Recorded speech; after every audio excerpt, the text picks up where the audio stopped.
Danny, thank you for joining us. Pleasure.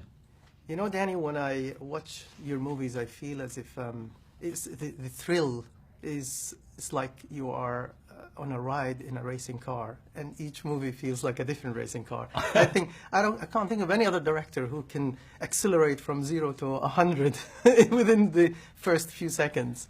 I love energy, and I mean, movies are flickering light. You know, there's something pulsing. I mean, I know they can be used reflectively, you know, for meditatively, but it doesn't really. That side of it has never really appealed to me.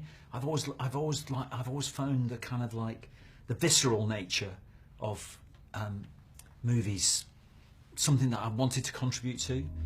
I play the orchestra. And I find that's how I kind of best express myself. I originally came from the theatre, so I can say this really because I love the theatre and I still occasionally work in the theatre. There is a difference between, and there shouldn't be, but there is a difference between theatre and cinema. And theatre, even though it's live, always remains a spectacle that's there.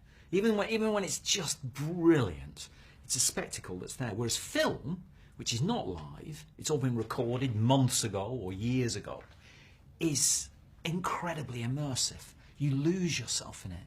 You know, and you find yourself crying or laughing at something you shouldn't laugh at, or, you know, and you kind of, and I love that about it, and I want to, I suppose that side of it, that immersive side, I encourage through energy and the visceral, really, pulling you in, kind of trapping you in its headlights, I guess. That's interesting because, I mean, when you talk, you have so much energy, and you exude so much energy. Is it true to say that the film reflects the director's personality? I think it does. I think they do, ultimately. I'm not a big auteur fan. I like working with writers, so I'm not somebody who writes my own films. I do write occasionally, but I love working with writers. So I believe in a kind of a collaborative process. But I think ultimately they do reflect that there is a decision maker there who's in some way they capture you.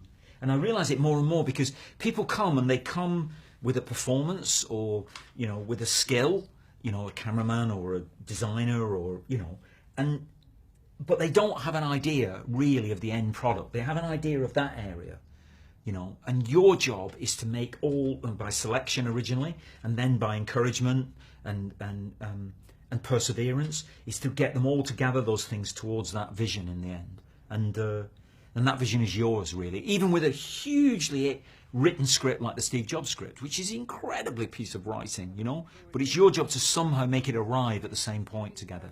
And its identity is, yeah, it feels like it's I mean, I think this has got very much Sorkin's identity written on it as well, but I share a bit of it as well, I think, because you just do as a film director.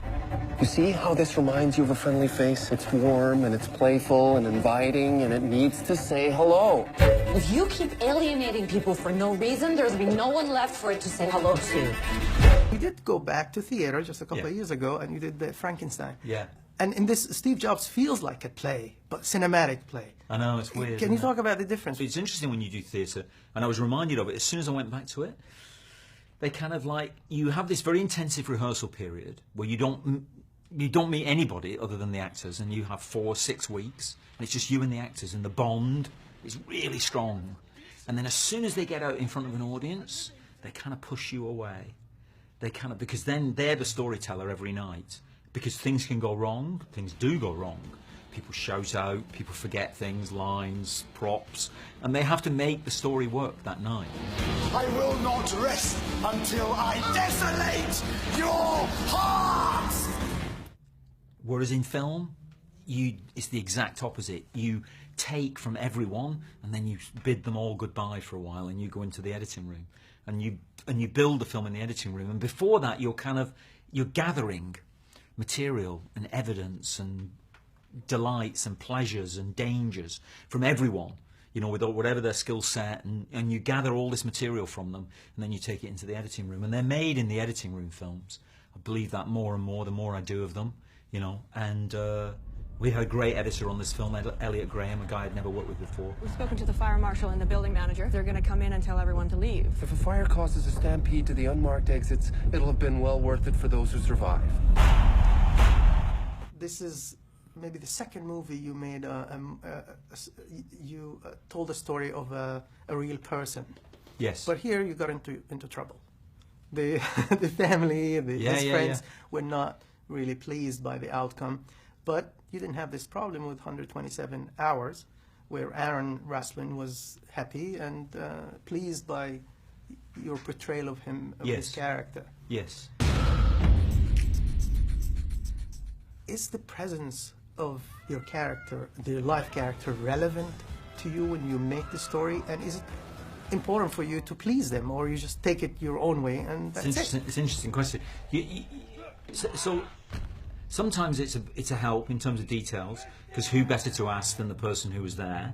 And obviously Aaron Ralston was in that canyon, trapped in that canyon. Sometimes it's difficult because they are fixated on a detail that actually, you know, as a storyteller, is not going to help the audience. It's not lying by not using it or by slightly changing it. It's actually aiding the audience to understand the whole story better, to better absorb it.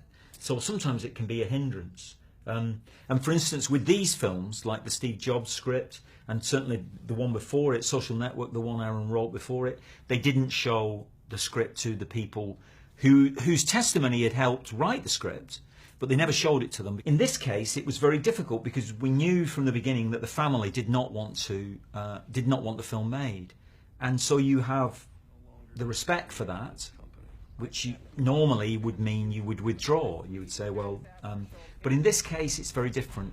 He was a huge public figure by his own choice, and a hugely influential figure who changed our lives in many, many ways. And even more importantly, he commissioned this book.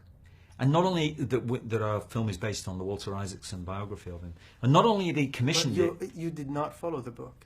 It was well, an interpretation of it. It's an adaptation of the book. I mean, Walter's credited in the film, and obviously Aaron takes great leaps from the book, but its foundations are in the book. But as I said, but even more important than him commissioning the book, he commissioned Walter Isaacson, and he took...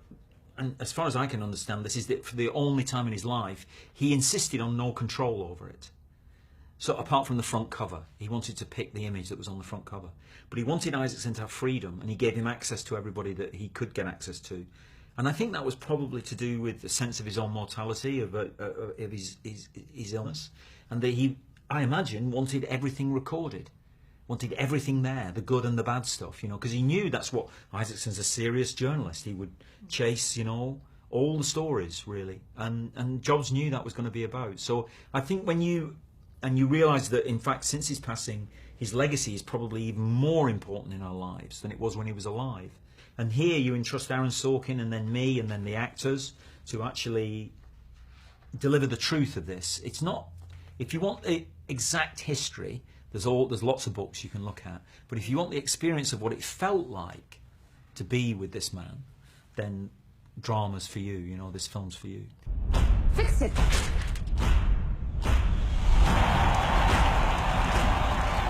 Ladies and gentlemen, please welcome